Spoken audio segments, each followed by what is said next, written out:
طاہر ندیم صاحب، آپ سے میں درخواست کروں گا اگر آپ رسول کریم صلی اللہ علیہ وسلم کی حدیث کی روشنی میں اسی مضمون پہ روشنی ڈال دیں۔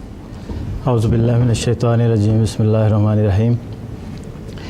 کتاب اللہ سے مسلمان کی تعریف جو امام صاحب نے بیان فرمائی ہے، اس کے بعد ہم نے دیکھنا ہے کہ آن حضور صلی اللہ علیہ وسلم نے کیا مسلمان کی کوئی تعریف بیان فرمائی ہے، لیکن اس سے پہلے چند اصولی باتیں ہیں جن کو ذہن میں رکھنا ضروری ہے۔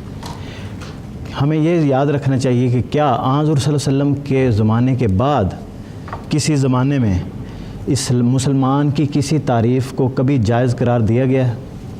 نمبر 2، کیا حضرت ابو بکر صدیق رضی اللہ تعالیٰ عنہ نے جب آپ کے زمانے میں آپ کے عہد خلافت میں فتنہ ارتداد ہوا، اس وقت یہ ضرورت سمجھی کہ آن حضور صلی اللہ علیہ وسلم کی بنائی ہوئی مسلمان کی تاریخ میں کچھ تبدیلی کر دی جائے تاکہ اس میں یہ کوئی اور چیزیں بھی شامل کر دی جائیں کہ یہ باتیں اس میں ہوں گی تو مسلمان ہوگا ورنہ مسلمان نہیں؟ پھر تیسری بات یہ بھی ذہن میں رکھنی چاہیے کہ کیا آن حضور صلی اللہ علیہ وسلم کے زمانے میں کوئی ایسی مثال بھی ملتی ہے کہ کوئی شخص لا الہ الا اللہ محمد رسول اللہ پر ایمان رکھتا ہو، جملہ ارکان اسلام پر ایمان رکھتا ہو، اس کے باوجود اسے دائرہ اسلام سے خارج کیا گیا ہو؟ ان ساری باتوں کو ذہن میں رکھتے ہوئے پھر ہم حضرت آن حضور صلی اللہ علیہ وسلم کے زمانے میں اسلام کی تعریف جو احادیث میں وارد آئی ہے اس کا مطالعہ کرتے ہیں۔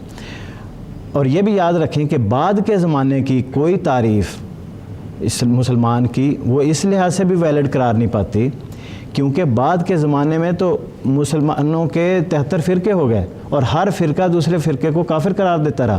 اس لحاظ سے ان فرقوں کی تعریف تو کسی لحاظ سے قابل قبول نہیں، تعریف وہی قابل قبول ہوگی جو آن حضور صلی اللہ علیہ وسلم کے زمانے کی۔ اب ہم دیکھتے ہیں کہ آن حضور صلی اللہ علیہ وسلم کے زمانے میں کون مسلمان تھا۔ آن حضور صلی اللہ علیہ وسلم کی ایک حدیث ہے بخاری کتاب ایمان میں، آن حضور صلی اللہ علیہ وسلم فرماتے ہیں کہ بنی الاسلام علی خمس۔ میں اس کا ترجمہ پڑھ دیتا ہوں کہ اسلام کی بنیاد 5 باتوں پر رکھی گئی ہے۔ یہ گواہی دینا کہ اللہ کے سوا کوئی معبود نہیں اور محمد صلی اللہ علیہ وسلم اللہ کے رسول ہیں، نماز قائم کرنا، زکوٰۃ دینا، حج کرنا اور رمضان کے روزے رکھنا۔ یہ مسلمان اگر کوئی اس پر عمل کرتا ہے تو وہ مسلمان ہے۔ ایک اور حدیث ہے، لمبی حدیث ہے، میں اس کو مختصراً بیان کرتا ہوں کہ صحابہ بیان کرتے ہیں کہ ایک پراگندہ بالوں والا ایک شخص آیا آن حضور صلی اللہ علیہ وسلم کی خدمت میں اور اس نے آن حضور صلی اللہ علیہ وسلم سے اسلام کی بابت سوال کیا۔ یہ مد نظر رکھیں کہ سوال کس بارے میں ہے، اسلام کے بارے میں سوال کیا۔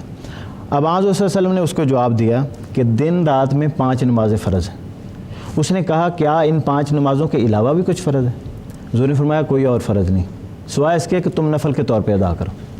پھر آن حضور صلی اللہ علیہ وسلم نے فرمایا کہ اس کے علاوہ رمضان کے روزے بھی ہیں۔ انہوں نے کہا کہ رمضان کے روزوں کے علاوہ بھی مجھ پر کچھ فرض ہے؟ آن حضور صلی اللہ علیہ وسلم نے فرمایا کہ نہیں، اور کوئی فرض نہیں سوائے اس کے کہ تم نفلی روزے رکھو۔ پھر آن حضور صلی اللہ علیہ وسلم نے فرمایا کہ اس کے علاوہ زکوٰۃ بھی ہے۔ تو اس نے کہا کہ زکوٰۃ کے علاوہ بھی میرے ذمے کچھ ہے؟ آن حضور صلی اللہ علیہ وسلم نے فرمایا کہ نہیں سوائے اس کے کہ تم بطور نفل کچھ ادا کرنا چاہو۔ وہ شخص مجلس سے اٹھ کے چلا گیا۔ آن حضور صلی اللہ علیہ وسلم نے صحابہ سے فرمایا افلح ان صدق۔ اگر اس شخص نے یہ کہا کہ اے محمد، جانے سے پہلے یہ کہا کہ اے محمد میں اس سے نہ کم کروں گا نہ اس سے زیادہ کروں گا اور اس پہ کاربند رہوں گا۔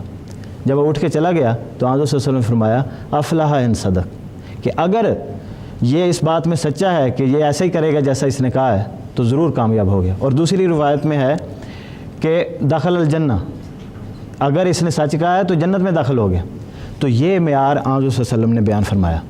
اب ایک تیسری حدیث ہے جو سارے مسئلے کو مزید واضح کر دیتی ہے اور وہ مسلم کتاب الایمان کی ہے۔ اس میں حضرت اسامہ سے روایت ہے، وہ کہتے ہیں کہ ہم ایک غزوے میں گئے اور وہاں لڑائی کے دوران ایک شخص کو جب مارنے لگا تو اس نے لا الہ الا اللہ پڑھ لی۔ وہ کہتے ہیں کہ میں نے یہی سمجھا کہ یہ تو مجھ سے ڈر کے لا الہ الا اللہ پڑھ رہا ہے، اس کے باوجود میں نے قتل کر دیا اور آن حضور صلی اللہ علیہ وسلم کی خدمت میں آ کے بیان کیا کہ ایسے کر دیا۔ آن حضور صلی اللہ علیہ وسلم نے پوچھا کہ کیا باوجود اس کے کہ اس نے لا الہ الا اللہ کہہ دیا تھا پھر بھی تو نے اسے قتل کر دیا؟ انہوں نے کہا ہاں۔ تو آن حضور صلی اللہ علیہ وسلم کا رنگ سرخ ہو گیا اور آپ شدید غصے میں شدید غصے میں آ گئے اور فرمایا کہ کیا لا الہ الا اللہ پڑھنے کے باوجود تم نے اسے قتل کر دیا. انہوں نے عرض کیا کہ اس نے میرے خوف سے پڑھ لیا تھا اور دل سے نہیں پڑھا تھا. تو حضور نے یہ فرمایا کہ تم نے اس کا دل کیوں نہ چیر کے دیکھ لیا, تاکہ تمہیں یہ اندازہ ہو جاتا کہ اس نے دل سے پڑھا ہے کہ زبان سے پڑھا ہے. اور جب قیامت والے دن لا الہ الا اللہ آئے گا تو اس وقت تمہارا کیا جواب ہوگا. اور حضور بار بار اس بات کو دہراتے رہے اور بار بار اس بات کو دہراتے رہے, حتیٰ کہ یہ اسامہ کہتے ہیں کہ میں نے یہ تمنا کی کہ کاش آج سے پہلے میں مسلمان ہی نہ ہوا ہوتا. اتنا آن حضور صلی اللہ علیہ وسلم نے غصے کا اظہار فرمایا. تو آن حضور صلی اللہ علیہ وسلم کی سیرت ہے, آن حضور صلی اللہ علیہ وسلم کے زمانے سے جو اس مسلمان کی تعریف ملتی ہے وہ تو یہ ہے جو ان احادیث میں بیان ہوئی ہے. اس کے مطابق اگر کوئی اس کے بعد کی تعریف اخذ کی جائے گی اور اس میں اضافے کیے جائیں گے تو وہ تعریف قابل قبول نہیں ہوگی. اور یہاں میں ضمناً ایک اگر آپ اجازت دیں تو جو 1953 میں اینٹی احمدیہ فسادات ہوئے تھے, اس کا جو کمیشن بنایا گیا, اس میں جسٹر منیر اور جسٹر کیانی تھے, ان کو کمیشن بنایا گیا کہ یہ پتہ کریں کہ کیا اس کی وجوہات ہیں اور اس کا سدباب کیسے کیا جائے. تو انہوں نے مختلف علماء کو اس ضمن میں بلایا اور ان کا یہ بیان تھا کہ کسی ایک مسئلے میں دو عالموں کی رائے آپس میں نہیں ملتی, اور انہوں نے ایک عالم سے یہ پوچھا کہ آپ اسلام کی ایک تعریف بنا دیں تاکہ ہمیں پتہ چلے کہ یہ مسلمان ہے اور یہ مسلمان نہیں ہے. انہوں نے کہا کہ کچھ وقت دیں. تو انہوں نے ان کو یہ جواب دیا کہ آپ کو اور زیادہ وقت نہیں دیا جائے گا, کیونکہ آپ کو 13 صدیاں مل چکی ہیں اور ابھی تک آپ نے اسلام کی تعریف نہیں بنائی.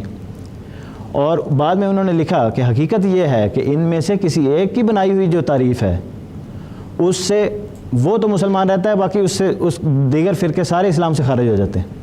تو بعد کی تعریف کسی لحاظ سے قابل قبول نہیں ہے. آن حضور صلی اللہ علیہ وسلم کے زمانے کی تعریف ہی قابل قبول ہے, اور اس کے لحاظ سے جو مسلمان ہے وہ مسلمان ہے, اور جو ان باتوں پر عمل نہیں کرتا وہ لازمی بات ہے اسلام کے دائرے سے خارج ہے.